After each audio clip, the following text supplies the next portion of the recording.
సంతోషాలతో క్షేమంగా ఉండాలి, ఎలాంటి వాళ్ళ ప్రాణాలకు ముప్పు కలగకూడదని ఏ ముఖ్యమంత్రి అయినా డైరెక్షన్ ఇస్తాడు తప్ప అధికారులకు మీరు పలానా నెంబర్ ట్యాప్ చేయండి, పలానా దగ్గరికి పోండి, లేకపోతే పలానా ఇంటికి పోండి, వాడిని పట్టుకరండి, వాడిని అరెస్ట్ చేయండి, వీరిని ఏ ముఖ్యమంత్రి కూడా చెప్పరు. చెప్పిన అధికారులు అది చట్టబద్ధమైతేనే చేస్తారు, చట్టబద్ధం కాకపోతే చేయరు. మేము కేసీఆర్ గారికి నోటీసుల మీద నోటీసులు ఇచ్చి వారిని వేధిస్తున్నవైనా మాత్రం తెలంగాణ ప్రజలను చాలా బాధ కలిగిస్తూ ఉన్నది. తెలంగాణ తీసుకొచ్చిన ఒక గొప్ప పోరాట యోధులు, ఒక తొలి ముఖ్యమంత్రి, అదేవిధంగా ఇప్పుడు ప్రస్తుత లీడర్ ఆఫ్ అపోజిషన్ ప్రతిపక్ష పార్టీ నాయకులు, ముఖ్యమంత్రి వారి నందినగర్లో వారి నివాసానికి పోయి గోడ మీద notice 160 CRPC notice Revanth Reddy paste చేయిస్తున్నారు పోలీసు వాళ్ళతోనంటేనే దీంట్లో ఎంత కక్ష ఉన్నదో రేవంత్ రెడ్డి క్లియర్గా అర్థమవుతున్నది. నేను ఇలా రేవంత్ రెడ్డి గారిని సూటిగా కొన్ని ప్రశ్నలు అడుగుతున్నా, తెలంగాణ పోలీసులను కూడా అడుగుతా ఉన్నా. ఇదే రేవంత్ రెడ్డి గారు ముఖ్యమంత్రిగా ఉన్నారు. ఇప్పుడు కేసీఆర్ గారు మర్కుక్ మండలం ఎర్రవెల్లిలో నివాసం ఉంటున్నారు. మరి ఆ నివాసం ఉండే ఇంటికి ఆ ఇంటికి పొన్నం ప్రభాకర్ గారు తెలంగాణ తల్లి విగ్రహావిష్కరణ చేస్తున్నాం, దయచేసి రండి సార్ అని చెప్పేసి ఇన్విటేషన్ తీసుకొని పోతారు. మీరు చూడండి, తెలంగాణ తల్లి విగ్రహావిష్కరణ చేస్తున్నాము, దయచేసి మీరు రండి సార్ అని చెప్పి పొన్నం ప్రభాకర్ గారు సాక్షాత్తు ట్రాన్స్పోర్ట్ మంత్రి ఆయన ఇన్విటేషన్ తీసుకొని పోతారు. ఈ సమ్మక్క సారక్క జాతర ఇప్పుడు జరుగుతుంది, మేడారం సమ్మక్క సారక్క జాతర. ఆ సమ్మక్క సారక్క జాతర మేము చేస్తున్నాము, బాగా చేస్తున్నాము సార్, మీరు మేడం ఇద్దరు కలిసి రండి అని చెప్పేసి మహిళా సీతక్క గారు, అదేవిధంగా దేవాదాయ శాఖ మంత్రి కొండా సురేఖ గారు, వీళ్ళిద్దరూ కలిసి మర్కుక్ మండలంలో ఎర్రవల్లిలో నివాసం ఉంటున్న కేసీఆర్ గారి దగ్గరికి పోతారు. మంత్రులకేమో ఎక్కడ ఉంటున్నారో తెలుసు, వారు ఏ గృహంలో ఉంటున్నారో తెలుసు, ఏ మండలంలో ఉంటున్నారో తెలుసు.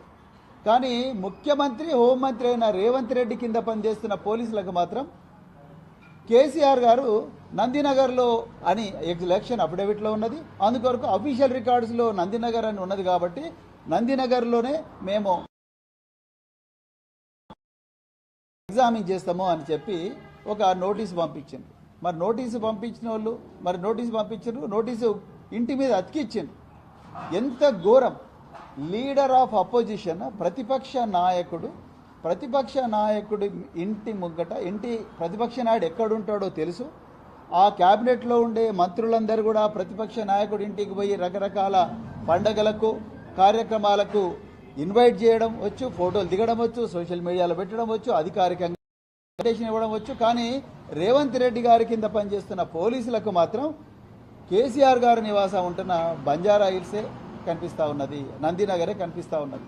అక్కడ గోడకు అంటించి వచ్చింది. ఇంతకన్నా దుర్మార్గమైన కక్షపూరిత రాజకీయం ఏమన్నా ఉంటుందా? ఒకసారి తెలంగాణ ప్రజలు ఆలోచించాలి. నేను దాంట్లో లీగల్ పాయింట్స్ కూడా చెప్తాను, ఎందుకు నోటీస్ అంచడం తప్పని.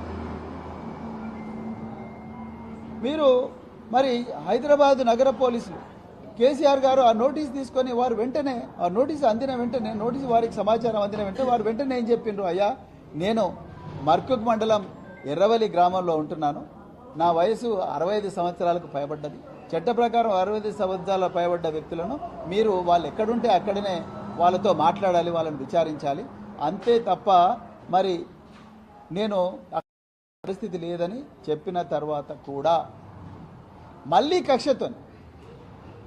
కక్షతోని మళ్ళీ నందినగర్ పోయి మళ్ళీ ఫేస్ చేశాం. ఒక లీడర్ ఆఫ్ అపోజిషన్, తెలంగాణ తొలి ముఖ్యమంత్రి, ప్రతిపక్ష పార్టీ నాయకులు, మీ మంత్రులే పోయి వారింటికి పోయి అడ్మిటేషన్ కార్డులు ఇస్తారు, కానీ మీకు మాత్రం నందినగరే కనిపిస్తున్నది, ఈ మర్కుకు రావడానికి మీకు ఇష్టం లేదు. అంటే ఎంత కక్ష రేవంత్ రెడ్డి మనసులో ఉన్నదో, ఎంత కక్ష, ఎంత వివక్ష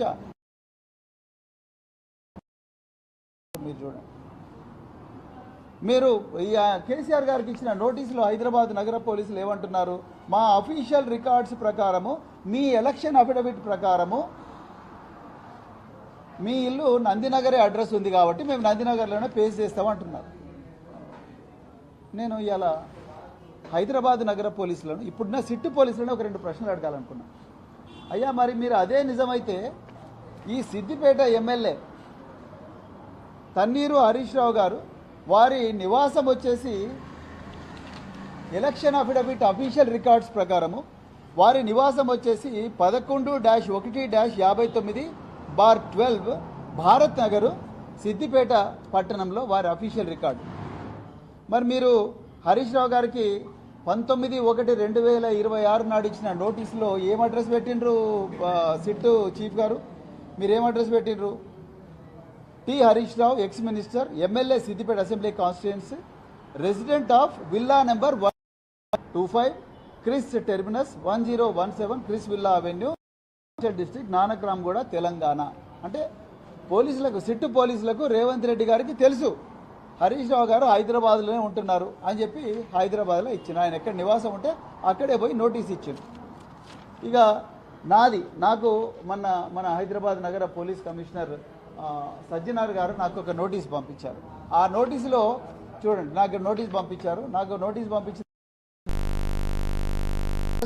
504 స్నేహిత హిల్స్ అపార్ట్మెంట్, పేరం చెరువు అని చెప్పి నార్సింగి అడ్రస్ ఇచ్చి, నార్సింగి అడ్రస్తో వారు నోటీస్ పంపించారు. కానీ నా ఎలక్షన్ అఫిడవిట్ ప్రకారము నా అడ్రస్ వచ్చేసి నేను సిర్పూర్ కాగజ్ నగర్లో ఉంటున్నట్టుగా, నేను 2023 election official records Sirpur Kagaz Nagar, ఇప్పుడు సిర్పూర్ కాగజ్ నగర్లో ఉంటున్నట్టుగా చూపించారు.